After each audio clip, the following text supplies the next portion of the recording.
Case हम देख लेते हैं, जो कि है Bennett Coleman and company limited बनाम भारत संघ। तो दोस्तों ये बहुत ही इंपॉर्टेंट और इंटरेस्टिंग केस है। तो यहाँ पर दोस्तों हुआ क्या है यहाँ पर कि यहाँ पर जो राज्य है, राज्य में यहाँ पर कागज़ की कमी हो गई। तो यहाँ पर सरकार ने क्या किया कि यहाँ पर उसने दो आदेश पारित किए।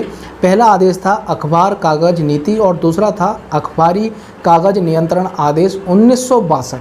तो दोस्तों यहाँ पर सुप्रीम कोर्ट में चुनौती दी गई। तो दोस्तों इन आदेशों में क्या कहा गया था? इन आदेशों में ये कहा गया था कि जो बड़े बड़े जो न्यूज़पेपर्स हाउस हैं वो यहाँ पर जो न्यूज़पेपर छापते हैं उनमें बड़े बड़े विज्ञापन छापते हैं, बहुत ही बड़े बड़े पन्नों पर यहाँ पर विज्ञापन छापते हैं, जिससे कि यहाँ पर कागज़ों की जो खपत है बहुत ज़्यादा होती है।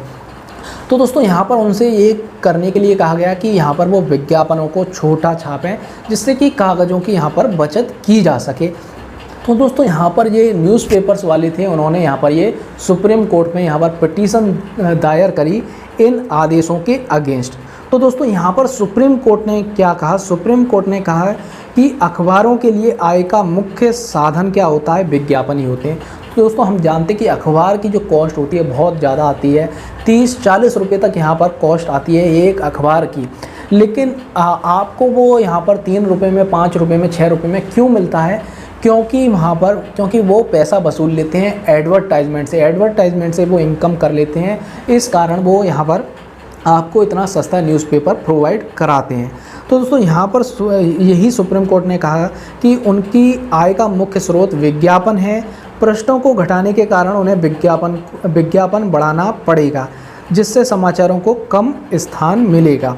तो दोस्तों यहाँ पर क्या होगा, यदि वो पन्नों छोटे कर देंगे, यहाँ पर पन्ने छोटे कर देंगे, यहाँ पन्ने कम कर देंगे, तो यहाँ पर जो विज्ञापन तो उनको यहाँ पर देना ही पड़ेगा। लेकिन यहाँ पर क्या होगा, जो खबरों को स्थान मिलता है वो खबरों को स्थान नहीं मिलेगा। यहाँ पर लोग यहाँ पर अखबार पढ़ना बहुत कम कर देंगे।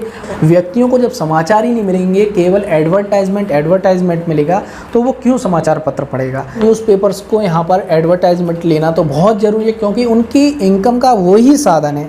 और यदि इस तरह का आदेश जारी किया जाएगा तो यहाँ पर क्या होगा, उन्हें बहुत ज़्यादा आर्थिक नुकसान उठाना पड़ेगा। यहाँ पर न्यूज़पेपर्स की बिक्री बहुत कम हो जाएगी। इसीलिए न्यायालय ने इस सरकार के अखबारी कागज़ नीति को असंवैधानिक घोषित किया गया। इनको सुप्रीम कोर्ट ने यहाँ पर अनकॉन्स्टिट्यूशनल यहाँ पर माना।